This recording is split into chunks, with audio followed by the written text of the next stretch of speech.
ધોરણ 8ની અંદર ભણતા બાળકોનું CGMS ફોર્મ ભરવા માટે સ્વીપચેટની અંદર તમારે લોગિન કરવાનું છે. સ્વીપચેટની અંદર તમારે CET વિભાગ તમારે સિલેક્ટ કરવાનો છે. ત્યારબાદ આગળ તમે જે શિષ્યવૃત્તિની ડિટેલ છે તે ખુલતી હશે. 1-2 વખત તમે એની અંદર પ્રયત્ન કરો, મેં કર્યો છે તે રીતે. બરાબર, સીધું હોમ પેજ ખુલતું નથી તો તમે જોઈ શકો છો. હું ક્લિક કરું છું તો પણ હોમ પેજ ખુલતું નહીં, કેમ કે આગળની ડિટેલ થોડી અધૂરી હોય. તો વ્યૂ સમરી મેં કર્યું છે, ડાઉનલોડ ટીચરની સિસ્ટમ મેં કરી, અલોટમેન્ટ, એટલે ટૂંકમાં કોઈ ઓપ્શન તમે મારી જેમ સિલેક્ટ કરશો તો આગળ જતાં છેલ્લા હોમ પેજની ડિટેલ ખુલી જશે. હા, તમે જોઈ શકો હવે હોમ પેજની ડિટેલ ખુલી છે. તો હું ટીચર કોડ નાખું છું તો પણ એ ખુલતું નથી. તમે જોઈ શકો છો. આઈ એમ ટીચર મેં સિલેક્ટ કર્યું અને એની અંદર હું ટીચર કોડ નાખીશ.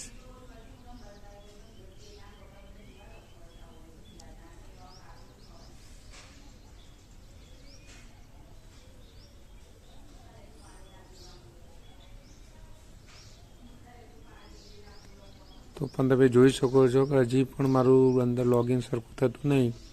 હા, હવે લેંગ્વેજ આવ્યા પછી તમે એની અંદર તમે વ્યવસ્થિત લોગિન ચાલુ કરી શકશો. હવે તમે જોઈ શકો છો કે હવે હું ડિટેલ ભરી રહ્યો છું, ટીચર કોડ નાખી રહ્યો છું. ટીચર કોડ નાખ્યા બાદ શાળાનું કોડ આવી જાય છે પહેલાં અને પછી ટીચર કોડ આવશે.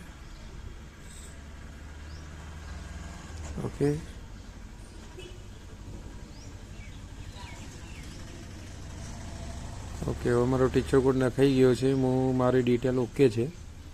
ત્યારબાદ હું ઓકે બટન પર ક્લિક કરીશ એટલે CGMS રજિસ્ટ્રેશન ખુલે છે, ધોરણ 8. અને એની અંદર તમે પોતે ફોર્મ ખોલશો તો આ પ્રમાણેના વિગત ખુલશે. સિલેક્શનની અંદર જોશો દરેક બાળકનો UID નંબર ખુલશે. જે બાળકોનું તમારે ફોર્મ ભરવાના હોય એ બાળકોની ફક્ત 2 ડિટેલ ભરવાની છે, વાલીનો મોબાઈલ નંબર અને શિક્ષકનો મોબાઈલ નંબર. બાકીની ડિટેલ અંદર સબમિટ કરેલી જ આવે છે, તો પણ એકવાર ચેક કરી લેવી. સુધારો કરવા જેવી લાગતી હોય ડિટેલ સુધારો કરી શકશો, પણ નામ અને જન્મ તારીખમાં સુધારો તમે નહીં કરી શકો. નીચે શાળાની ડિટેલ આવે છે અને ભાષાનું સિલેક્શન પેપર કયા માધ્યમમાં આપવાનું છે તે પણ તમે ધ્યાનથી જોઈ લેજો.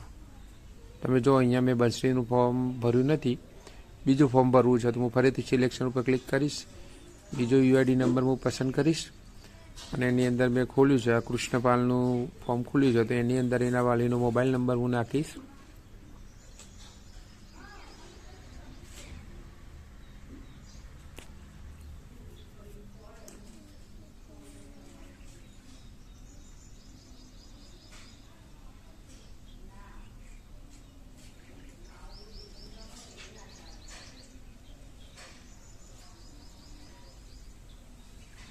ત્યારબાદ શિક્ષકનો મોબાઈલ નંબર,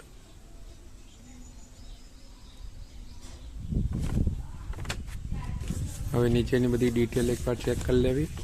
માધ્યમ અને શાળાની ડિટેલ ઓકે હોય તો આઈ એગ્રી ઉપર ક્લિક કરી અને સેવ આપશો એટલે સક્સેસફુલ આવી જશે. હવે એ વસ્તુ તમે જોઈ શકો છો. ઉપરના કોડની બાજુમાં સેવ લખાઈને આવશે. હું ફરીથી સેવ કરું છું તો પણ ફરીથી સેવ થઈ ગયું છે ઓલરેડી. જો અહીંયા તમે ઉપર સેવડે ત્યાં લખાઈને આવી ગયું છે.